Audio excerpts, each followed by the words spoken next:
Assalamualaikum warahmatullahi wabarakatuh. Selamat pagi, selamat siang, dan selamat sore kepada dosen pengampu mata kuliah metode kualitatif yaitu Mbak Kinkin dan kepada teman-teman semua. Sebelumnya di sini perkenalkan saya Tia Sabratul Husna dan rekan saya. Saya Faregina Aurelia. Di sini kami akan mempresentasikan paper kami dengan judul Representasi Berita Kekerasan Seksual pada Perempuan di Media Daring, Analisis Wacana Kritis. Untuk yang pertama, kami akan menjelaskan proses penyelesaian paper kami dari bab 1 sampai bab 3 yang akan dijelaskan oleh rekan saya. Baik, untuk tahap awal sendiri di penelitian kami, tahap awal kami menentukan topik penelitian. Pada topik penelitian ini, kami berasal dari fenomena sosial yang menarik untuk dikaji secara mendalam.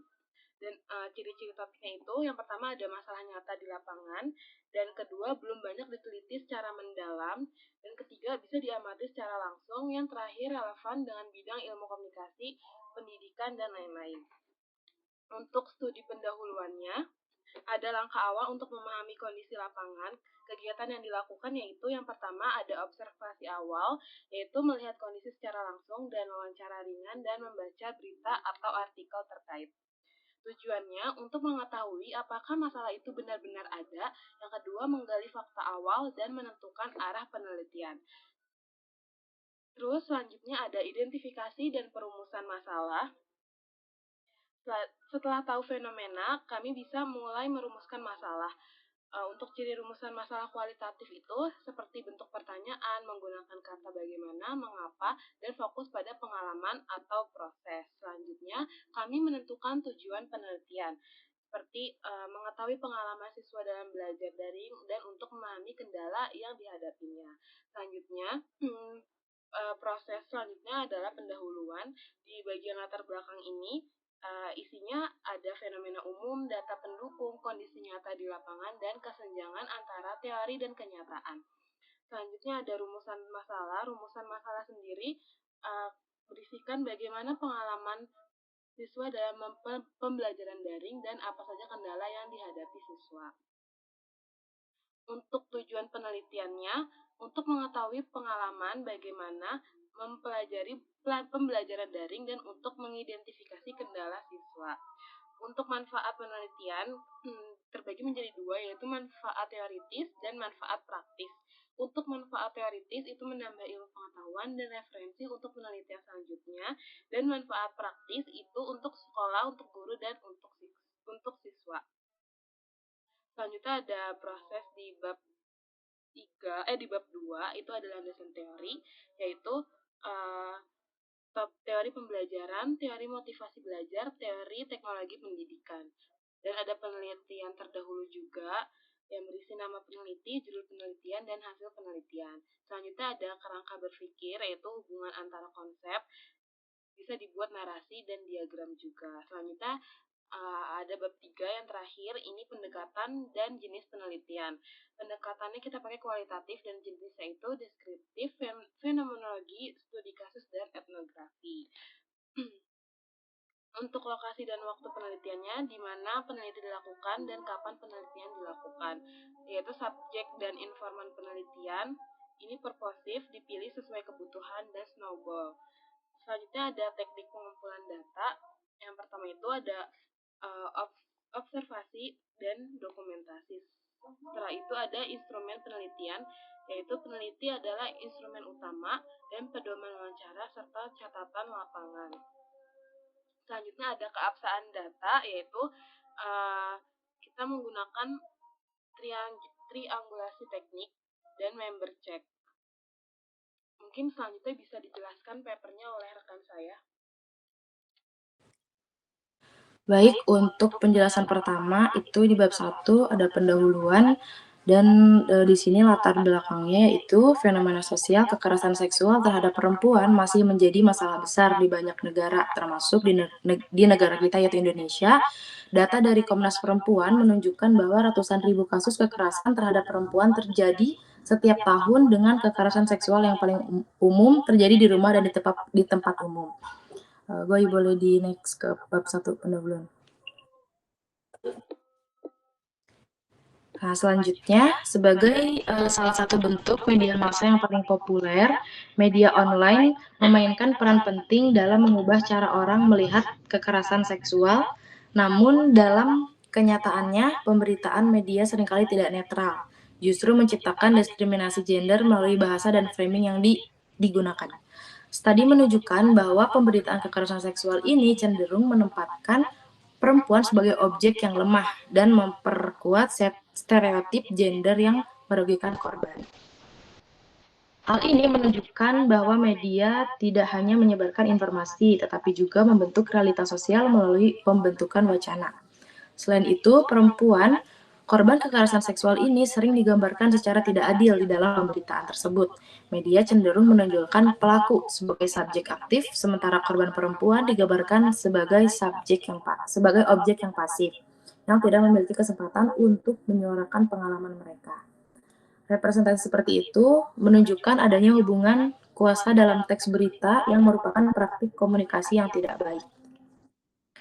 Selain itu, penelitian tambahan menunjukkan bahwa eksploitasi perempuan di media online sering dikemas secara halus melalui kosakata dan struktur narasi yang bias gender. Media juga seringkali menampilkan perempuan secara visual menarik, tetapi mengabaikan substansi pengalaman korban, sehingga memperkuat ketimpangan gender dalam masyarakat. Ini menunjukkan bahwa bahasa yang digunakan dalam berita memiliki kekuatan ideologis yang dapat mempengaruhi perspektif publik. Berita dalam komunikasi bukan sekedar penyampaian fakta, itu adalah produk sosial yang dipengaruhi oleh ideologi, kepentingan, dan struktur kekuasaan. Analisis framing menunjukkan bahwa beberapa media tidak dapat memberitahu kekerasan seksual secara adil, bahkan sering memperkuat budaya patriarki yang menggambarkan perempuan sebagai pihak yang lemah. Karena itu, metode analisis wacana kritis ini diperlukan untuk menyelidiki bagaimana teks berita menafsirkan dan menampilkan perempuan korban kekerasan seksual. Di fokus penelitian 1.2, pertanyaan penelitian berikut menetapkan fokus penelitian ini. Berdasarkan latar belakang yang telah diuraikan untuk menganalisis wacana kritis tentang representasi berita kekerasan seksual pada perempuan di media online.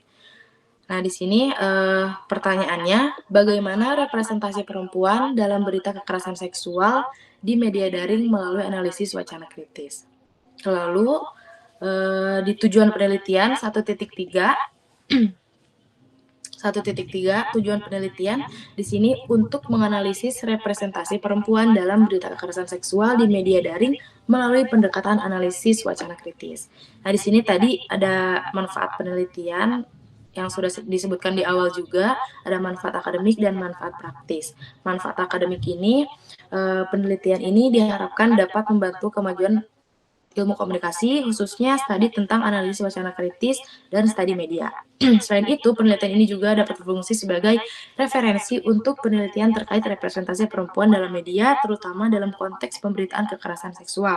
Dan manfaat praktisnya yaitu, secara keseluruhan diharapkan bahwa penelitian ini akan menjadi sumber evaluasi bagi praktisi media untuk membuat berita yang lebih adil dan sensitif tentang gender. Selain itu, penelitian ini juga dapat meningkatkan kesadaran masyarakat terhadap bias media dalam pemberitaan kekerasan seksual, mendorong pemahaman yang lebih kritis tentang informasi yang diterima. Selanjutnya, bab 2 akan dijelaskan oleh rekan saya. Ya baik, di bab 2 sini ada kajian teori. Baik, di bab 2 sini ada kajian teori. Dalam penelitian kualitatif ini, teori sifatnya tidak mengekang peneliti. Peneliti bebas berteori untuk memaknai data dan mendialognya dengan konteks sosial yang terjadi. Teori membantu memperkuat interpretasi peneliti sehingga dapat diterima sebagai suatu kebenaran bagi pihak lain.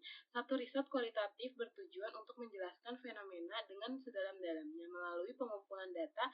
Dalam-dalamnya riset ini tidak mengutamakan besarnya populasi atau sampling, bahkan populasi atau samplingnya sangat terbatas. Berdasarkan pada batasan tersebut, maka akan dijelaskan keterbatasannya tentang konsep. Pertama ada teori representasi media. Teori representasi media merupakan salah satu Konsep utama dalam kajian komunikasi dan media yang menjelaskan bagaimana realitas sosial tidak menampilkan secara apa adanya, melainkan dikonstruksi melalui bahasa, simbol, dan tanda dalam media. Representasi tidak hanya mencerminkan realitas, tetapi juga membentuk pemahaman masyarakat terhadap realitas tersebut. Hal ini menunjukkan bahwa realitas diterima oleh masyarakat sebenarnya adalah hasil konstruksi media, bukan realitas objektif yang utuh. Dalam praktiknya, media memilih fakta tertentu untuk ditampilkan dan mengabaikan fakta lain sehingga membentuk sudut pandang tertentu terhadap suatu peristiwa. Kedua, ada kekerasan seksual terhadap perempuan. Kekerasan seksual terhadap perempuan merupakan salah satu bentuk pelanggaran hak asasi manusia yang serius dan menjadi masalah global yang terus meningkat. Kekerasan ini tidak hanya berdampak secara fisik tetapi juga psikologi, sosial, dan ekonomi bagi korban menurut definisi umum. Kekerasan seksual mencakup segala bentuk tindakan yang bersifat seksual yang dilakukan tanpa persetujuan korban perempuan. Kekerasan seksual seringkali berkaitan erat dengan ketimpangan relasi kuasa antara laki-laki dan perempuan yang dipengaruhi oleh budaya patriarki. Yang ketiga ada media daring. Media daring merupakan bentuk media massa yang berbasis internet dan memungkinkan penyebaran informasi secara cepat, luas, dan real-time kepada publik. Media ini menjadi bagian dari perkembangan teknologi komunikasi yang mengubah cara produksi, distribusi, dan konsumsi informasi dalam masyarakat modern. Media daring tidak hanya berfungsi sebagai penyampaian informasi saja, tetapi juga berbagi ruang interaksi sosial yang memungkinkan pengguna untuk berpartisipasi secara aktif dalam proses komunikasi. Berbeda dengan media konvensional, media daring memiliki sifat fleksibel karena dapat diakses kapan saja dan di mana saja selama terhubung dengan internet. Yang keempat ada analisis wacana kritis. Analisis wacana kritis merupakan pendekatan analisis bahasa yang tidak hanya berfokus pada struktur teks saja, tetapi juga pada berhubungan antara bahasa, kekuasaan, dan ideologi dalam masyarakat. AWK digunakan untuk mengungkap makna tersembunyi di balik teks, serta bagaimana bahasa digunakan untuk mempertahankan atau untuk menantang struktur sosial. Menurut Norman Fairclough, bahasa dalam wacana tidak bersifat netral, melainkan merupakan praktik sosial yang berkaitan erat dengan konteks sosial, budaya, dan politik.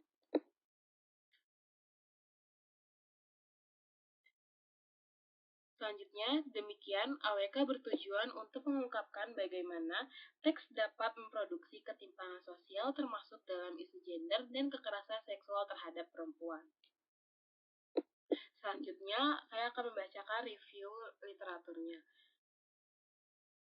Yang pertama ada peneliti dan tahun, Kania dan Hamdani, untuk judulnya Representasi Wanita dalam Media.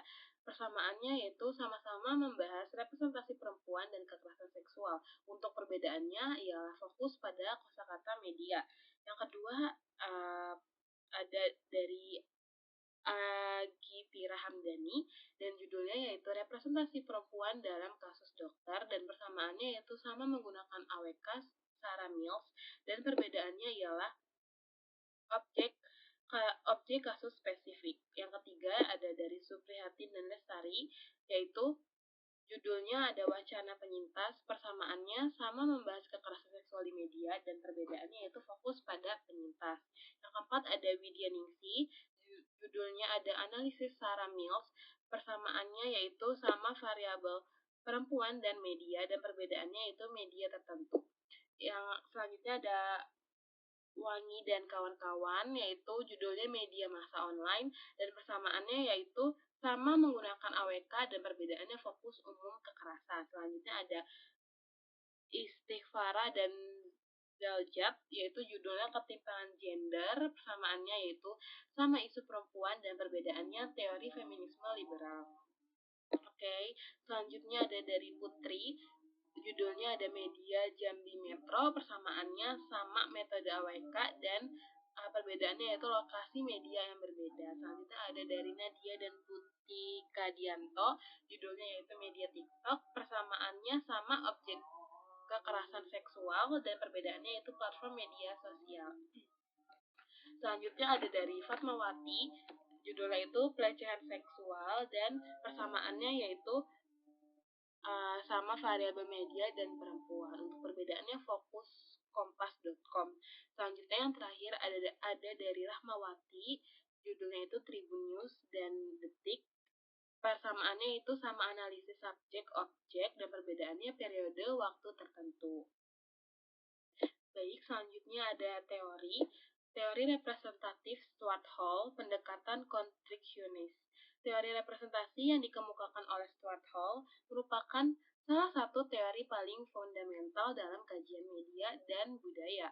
Hall menyatakan bahwa representasi adalah proses produksi makna melalui bahasa, simbol, dan tanda yang digunakan dalam masyarakat. Menurut Hall, representasi tidak hanya menggunakan realitas, tetapi secara aktif membentuk dan mengkonstruksi realitas tersebut melalui praktik sosial dan ideologis. Makna dalam representasi tidak bersifat tetap, melainkan dibentuk melalui interaksi antara konsep dan pikiran manusia dan sistem bahasa yang digunakan untuk mengekspresikannya.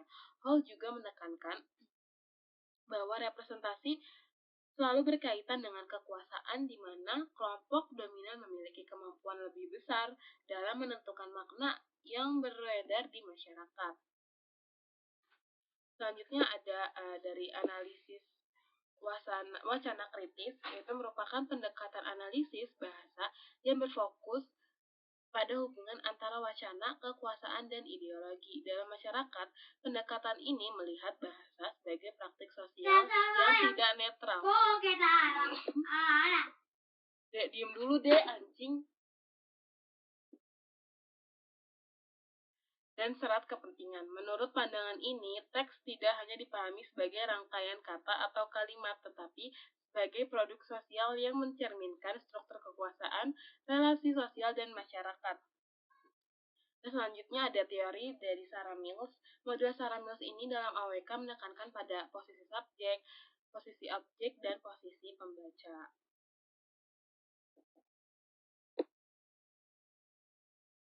Model ini digunakan untuk melihat bagaimana perempuan direpresentasikan dalam teks media. Teori analisis wacana kritis dari Sarah Mills menitikberatkan pada bagaimana posisi subjek, objek, penulis, dan pembaca dikontribusikan dalam teks, khususnya dalam konteks relasi gender.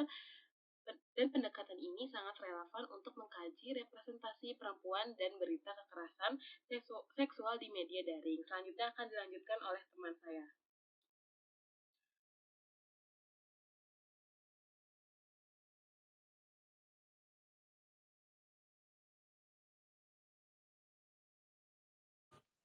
Selanjutnya ada teori gender dan feminisme. Nah, teori feminisme menjelaskan bahwa ketimpangan gender merupakan hasil konstruksi sosial yang menempatkan perempuan pada posisi subordinat. Dalam media, ketimpangan ini terlihat dari cara perempuan dipresentasikan sebagai korban yang lemah dan tidak berdaya dalam media.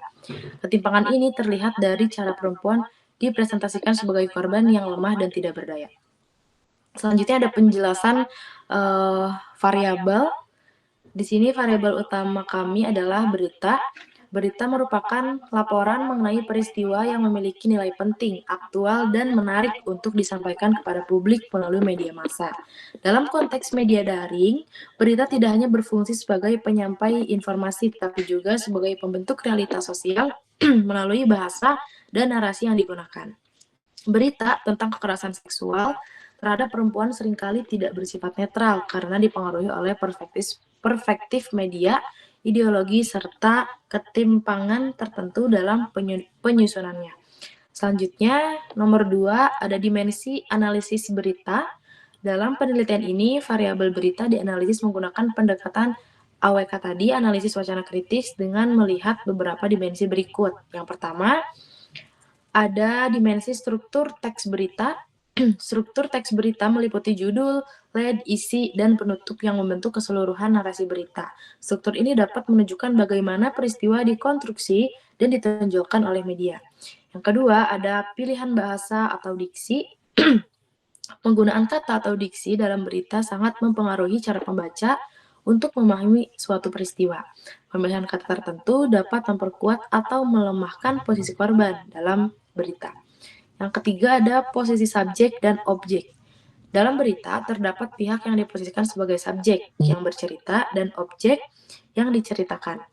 Analisis ini penting untuk melihat bagaimana perempuan dipresentasikan dalam teks. Selanjutnya, sudut pandang dijelaskan oleh teman saya. Baik, selanjutnya ada sudut pandang framing. Framing dalam berita menentukan bagaimana suatu peristiwa dipahami oleh pembaca. Media dapat memilih sudut pandang tertentu yang mempengaruhi interpretasi terhadap kasus kekerasan seksual. Yang ketiga ada indikator variabel berita. Indikator yang digunakan untuk menganalisis variabel berita dalam penelitian ini meliputi cara media menyusun narasi peristiwa, pemilihan kata dalam menggunakan korban dan pelaku, dan penempatan perempuan dalam posisi subjek atau objek, sudut pandang yang digunakan dalam pemberitaan, yang terakhir ada unsur bias atau keberpihakan dalam teks. Indikator-indikator tersebut digunakan untuk mengungkapkan bagaimana media daring mempresentasikan perempuan dalam kasus kekerasan seksual. Selanjutnya di bab 3 ada metode penelitian. Yang pertama ada paradigma penelitian. Dalam penelitian ini, paradigma interpretatif digunakan untuk mengungkapkan bagaimana teks berita di media online menggambarkan perempuan sebagai korban kekerasan seksual. Penelitian ini bertujuan untuk memahami dan mempelajari fenomena sosial terkait representatif perempuan dalam pemberitaan kekerasan seksual di media online. Paradigma interpretatif kritis berpendapat bahwa media tidak netral. Sebaliknya, itu adalah tempat di mana ideologi dan hubungan kekuasaan membentuk makna. Paradigma interpretatif kritis digunakan dalam penelitian ini untuk mengungkapkan bagaimana teks berita di media online menggambarkan perempuan sebagai korban pelecehan seksual. Paradigma ini berkaitan dengan judul penelitian representatif berita kekerasan seksual pada perempuan di media daring, analisis wacana kritis, karena upaya penelitian untuk mengungkapkan bagaimana media membingkai perempuan dalam pemberitaan. Apakah mereka digambarkan sebagai korban yang dilecehkan?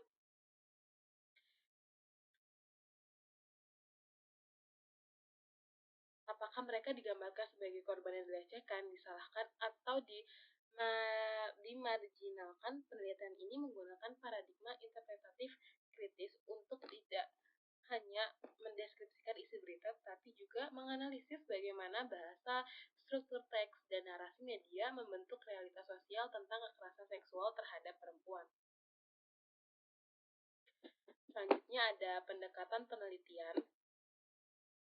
Penelitian ini menggunakan pendekatan kualitatif yang berfokus pada pemahaman makna, interpretasi, dan konstruksi sosial media.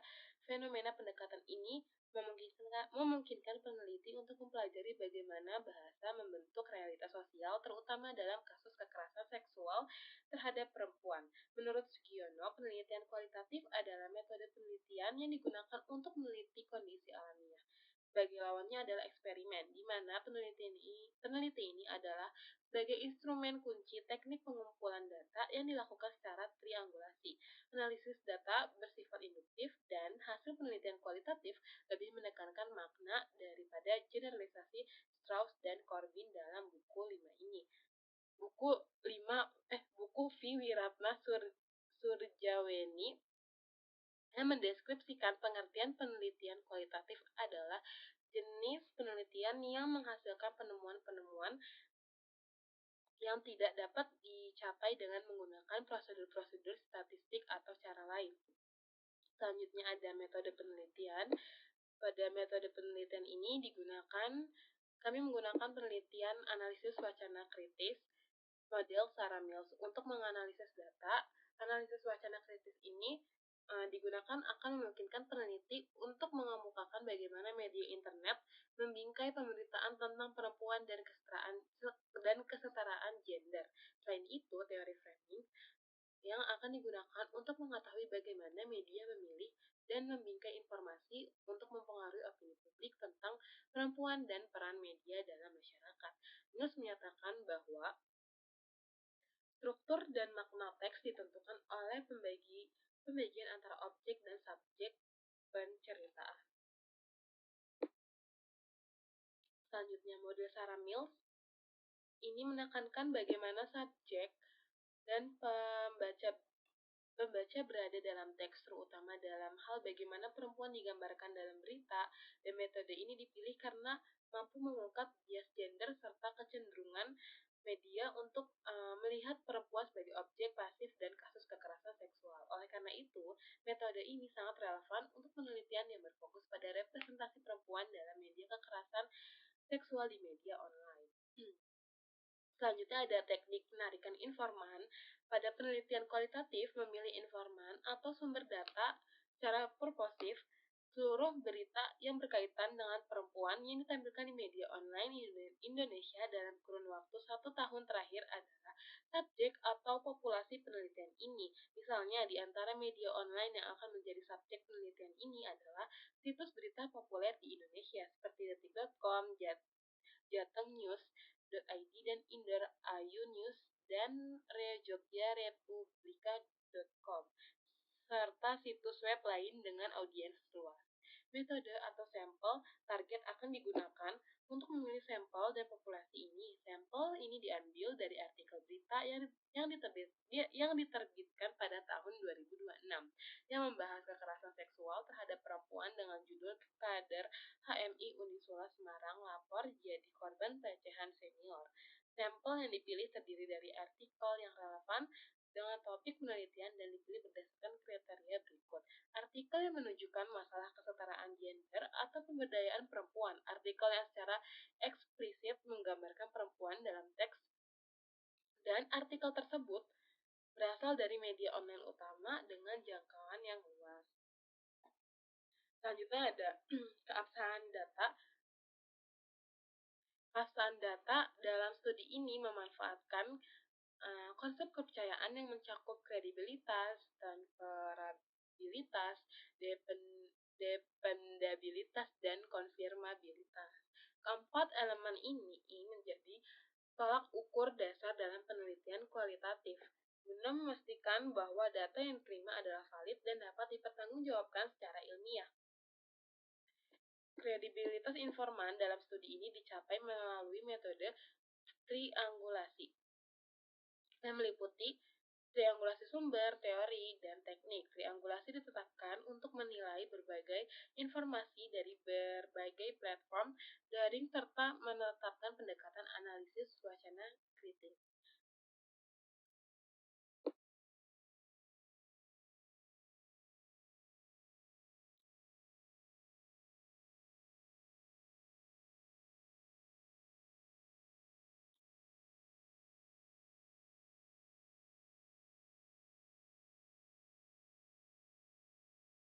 Tadi sampai mana ya, Ti? Sebelum strategi penelitian, apa langsung aja ya bahas strategi penelitian? Oke. Bab 3, strategi penelitian. Yuk. Langsung ya. Selanjutnya boleh dilanjutkan oleh rekan saya. Oke. Selanjutnya di sini ada strategi penelitian. Strategi yang diterapkan dalam penelitian ini adalah pendekatan kualitatif, deskriptif dengan menggunakan analisis wacana kritis CDA model yang dikembangkan oleh Sarah Mills. Pendekatan ini dipilih karena tujuan penelitian ini adalah untuk mengeksplorasi secara mendalam makna, representasi, serta ideologi yang terdapat dalam teks media, sekaligus menganalisis fenomena sosial yang sulit diukur dengan cara kuantitatif. Penelitian kualitatif fokus pada pemahaman makna dan penafsiran data yang bersifat deskriptif, melibatkan kata, kalimat, dan teks. Pendekatan yang diterapkan dalam studi ini adalah analisis kritis dengan model Sarah Mills yang mengedepankan evaluasi posisi subjek, objek, pengarang, dan audiens dalam teks. Pendekatan ini dimanfaatkan untuk menginvestigasi cara perempuan digambarkan di media serta bagaimana hubungan kuasa dan ideologi terwujud melalui penggunaan bahasa.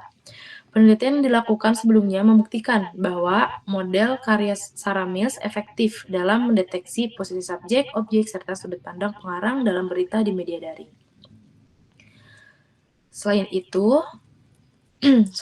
studi ini juga memanfaatkan teori framing sebagai pendekatan analitis tambahan untuk mengeksplorasi cara media menyajikan informasi dan membentuk pandangan publik.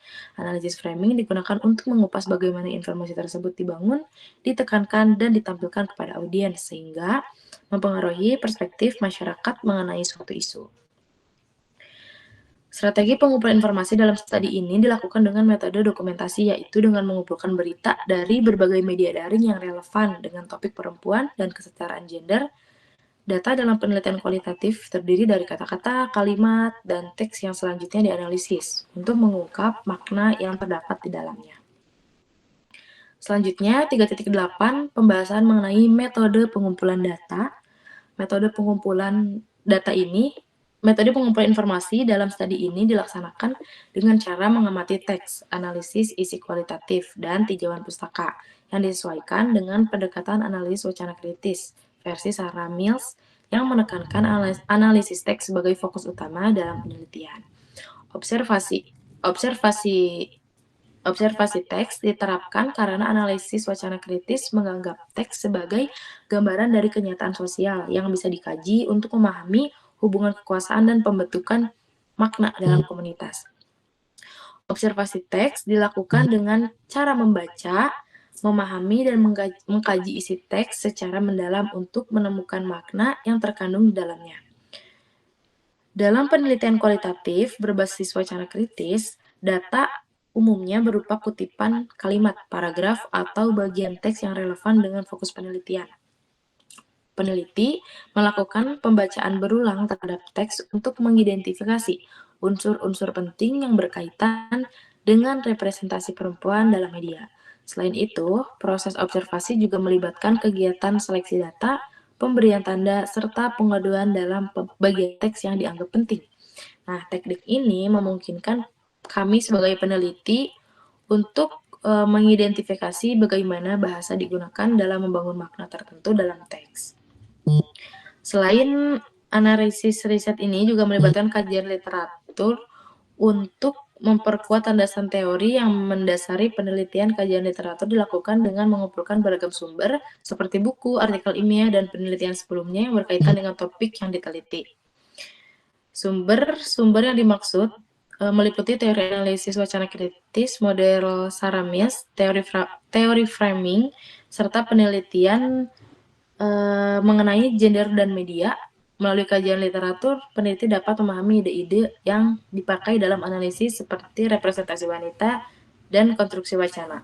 Di samping itu, kajian literatur juga membantu peneliti untuk membandingkan hasil penelitian dengan studi-studi yang telah dilakukan sebelumnya. Ini sangat penting untuk memperkuat keabsahan riset dan menunjukkan posisi penelitian dalam konteks kajian akademis yang lebih luas. Dengan demikian, kajian literatur berfungsi sebagai dasar konseptual dalam melakukan analisis data dengan cara yang kritis dan sistematis. Selanjutnya, metode analisis data boleh dijelaskan, Farah? Baik, selanjutnya saya akan menjelaskan metode analisis data. Metode analisis data dalam penelitian ini mengadopsi pendekatan analisis wacana kritis model Sarah Mills yang menitikberatkan pada representasi perempuan serta hubungan gender dalam konteks sosial. Proses analisis dimulai dengan pengumpulan data yang meliputi teks berita dari sumber online yang terkait dengan isu-isu perempuan dan kesetaraan gender yang dipilih berdasarkan pengumpulan data yang meliputi teks berita dari sumber online yang terkait dengan isu-isu perempuan dan kesetaraan gender. Dan media saat menyampaikan informasi. Tahap berikutnya mencakup analisis posisi subjek dan objek dalam teks dengan menerapkan model Sarah Mills untuk memahami siapa yang berperan sebagai pelaku utama dan khususnya dalam konteks representasi perempuan. Peneliti ini juga mengeksplorasi posisi penulis dan audiens dalam teks untuk menganalisis bagaimana media membangun perspektif tertentu dan membimbing interpretasi publik terkait isu yang diangkat. Selanjutnya dilakukan analisis tentang representasi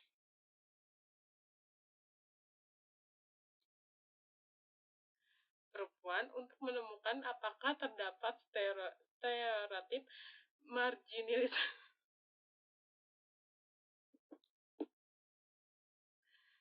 dan bentuk perbedaan aliran gender. Dalam peliputan media, analisis kemudian berlanjut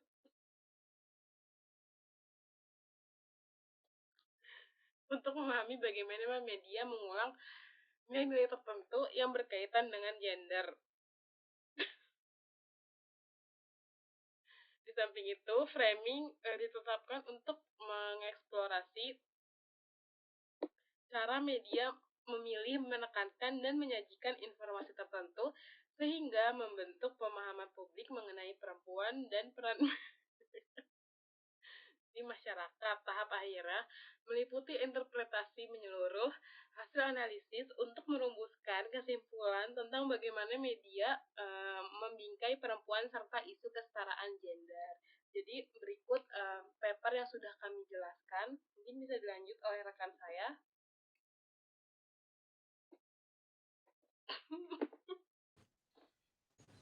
Lanjut ngejelasin yang mana ya? Apa ini? Balik lagi ke teknik penarikan informan aja ya?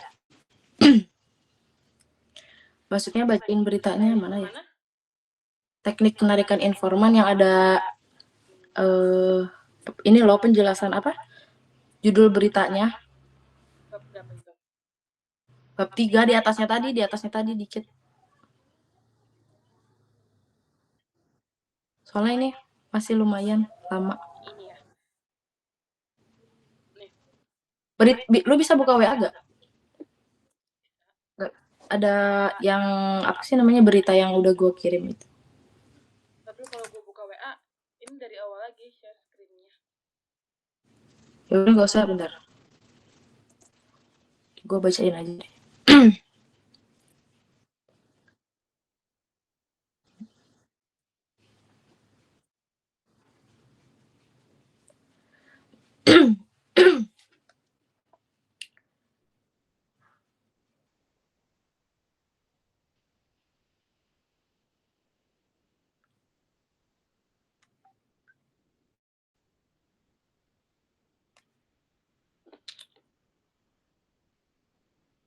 Kakak buka lagi beritanya. Oh, udah. Kalau tadi kan udah dijelasin dari teknik penarikan informan, di sini dijelasin kalau misalnya kita pilih media online populer di Indonesia dari detik.com, Jateng News ID, Indoraya News, dan rejogjarepublika.co.id serta situs web lain dengan audiens yang luas. Nah, di sini kita ngambil berita yang sama dari portal-portal yang tadi udah disebutkan, yaitu yang ngebahas tentang kader HMI Unisula Semarang lapor jadi korban pelecehan senior. Nah, di sini penjelasan dari beritanya diambil dari salah satu portal yaitu detik.com.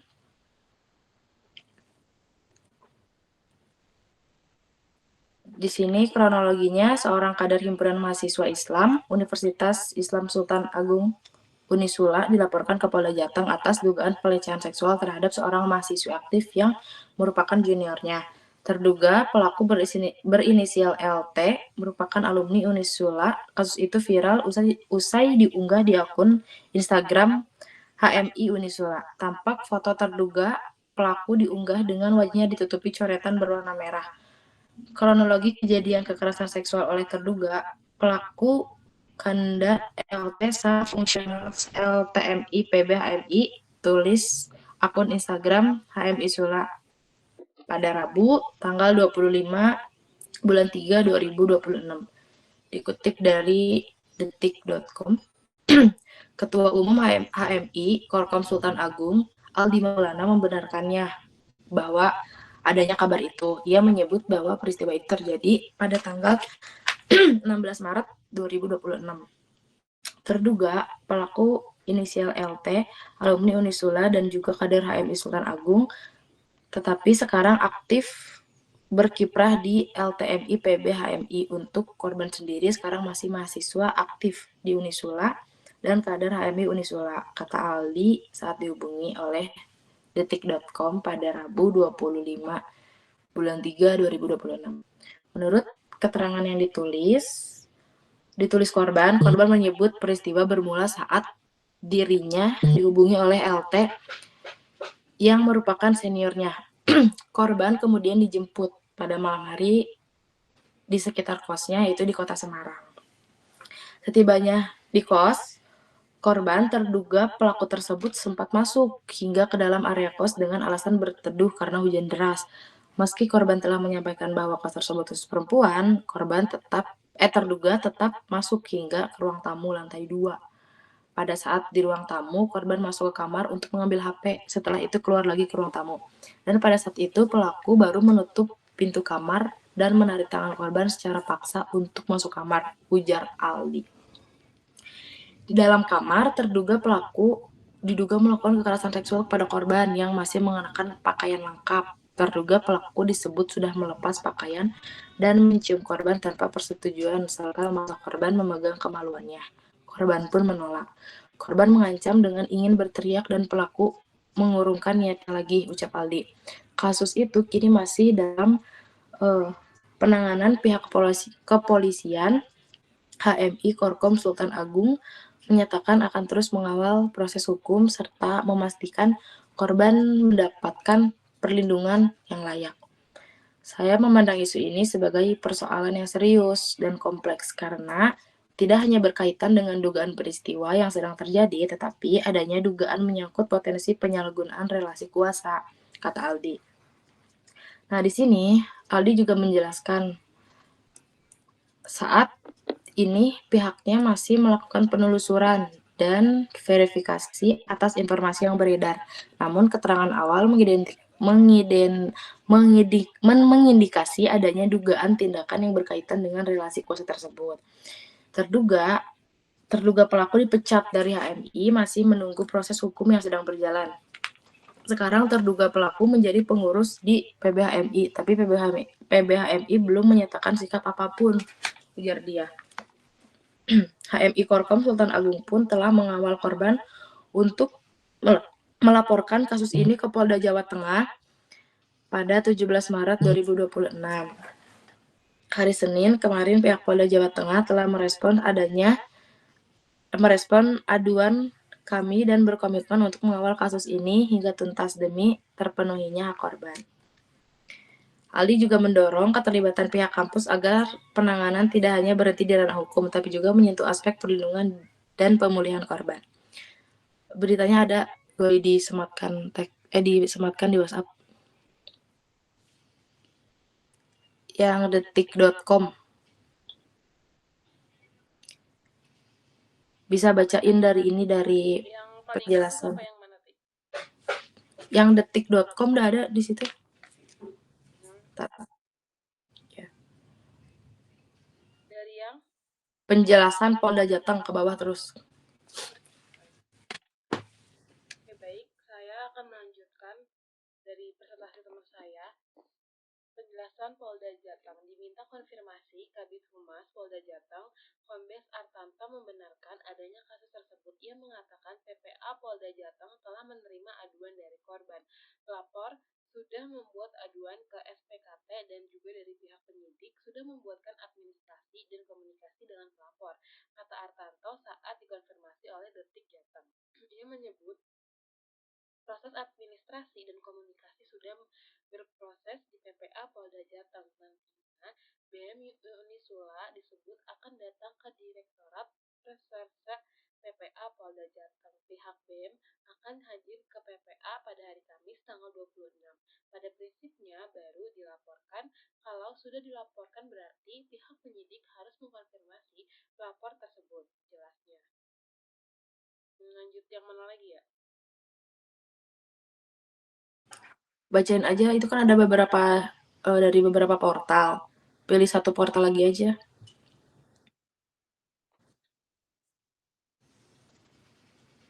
Oke, baik, saya akan melanjutkan.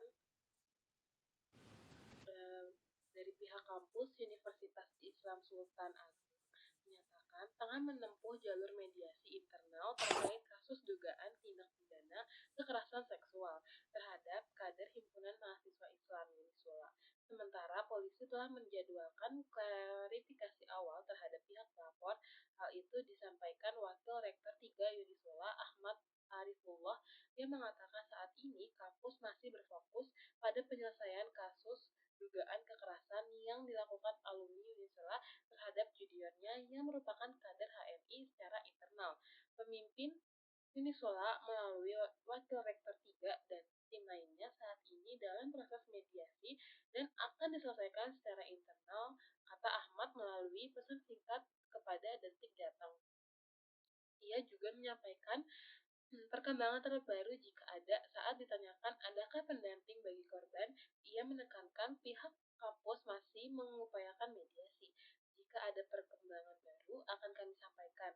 Ada pendampingan bagi korban dari kampus, kami saat ini masih mengupayakan mediasi, tuturnya. Polda Jateng Usut. Sementara itu, Kabid Humas Polda Jateng Kombes Artanto menyebut laporan dengan kekerasan seksual itu telah diterima oleh Direktorat Reserse Kriminal Umum melalui Unit Perlindungan Perempuan dan Anak Polda Jateng. Di PPA menerima kehadiran pengadu dugaan tindakan pidana TPKS didampingi Ketua Umum HMI Unisula Saudari Aldi, ujarnya. Menurut Artanto, pelapor telah datang ke Polda Jateng dan bertemu penyidik, namun belum dilakukan pemeriksaan mendalam. Klarifikasi resmi akan dilakukan dalam waktu terdekat. Ia menegaskan pertemuan tersebut sebelumnya hanya sebatas klarifikasi awal atau pengenalan antara pelapor dalam waktu dekat, masih sebatas klarifikasi terhadap pelapor. Jadi, ya nanti mungkin secara resmi nanti Selasa baru klarifikasi dengan penyidik, ujarnya. Terkait kemungkinan mediasi dalam kasus kekerasan seksual, Artanto menyebutkan hal tersebut belum bisa dibahas sebelum proses pemeriksaan terhadap pelapor dan terlapor dilakukan. Tentunya penyidik harus melakukan pemeriksaan dari kedua belah pihak dulu, pengadu maupun terlapor. Nanti setelah itu baru dibahas oleh penyidik, ujarnya.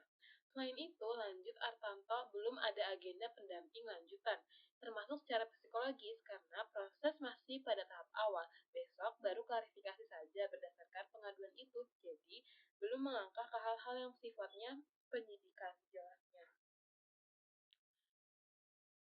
Adapun berdasarkan kronologi yang ditulis korban mengaku peristiwa bermula saat dirinya dihubungi oleh LT yang merupakan seniornya. Korban kemudian dijemput pada malam hari di sekitar kos di kota Semarang. Tibanya di kos korban, terduga pelaku tersebut sempat masuk hingga ke dalam area kos dengan alasan berteduh karena hujan deras. Meski korbannya telah menyampaikan bahwa kos tersebut khusus perempuan, terduga tetap masuk hingga ke ruang tamu lantai 2. Pada saat di ruang tamu, korban masuk ke kamar untuk mengambil HP, setelah itu keluar ke ruang tamu dan pada saat itu pelaku baru menutup pintu kamar dan menarik tangan korban secara paksa untuk masuk ke kamar. Di dalam kamar, terduga pelaku diduga melakukan kekerasan seksual pada korban yang masih mengenakan pakaian lengkap. Korban melawan. Korban mengancam dengan ingin berteriak dan pelaku mengurungkan niatnya lagi, tuturnya. Baik, mungkin selanjutnya boleh dijelaskan oleh teman saya.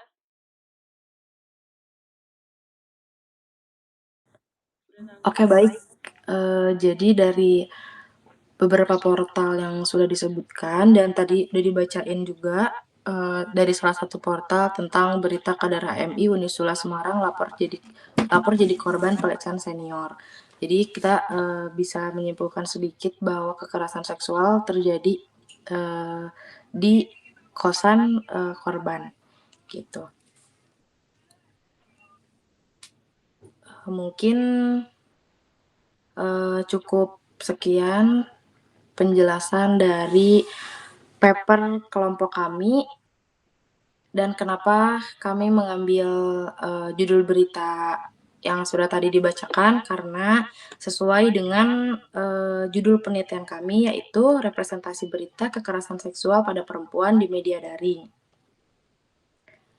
Maka dari itu kami mengambil beberapa portal yang memang membahas kurang lebihnya sama seperti judul penelitian kami tentang judul penelitian kami, yaitu tentang representasi perempuan di dalam media dan pelecehan seksual yang terjadi kepada perempuan. Mungkin, cukup sekian presentasi dari saya dan rekan saya, mohon maaf bila ada kekurangan. Eee, Terima kasih. Wassalamualaikum warahmatullahi wabarakatuh.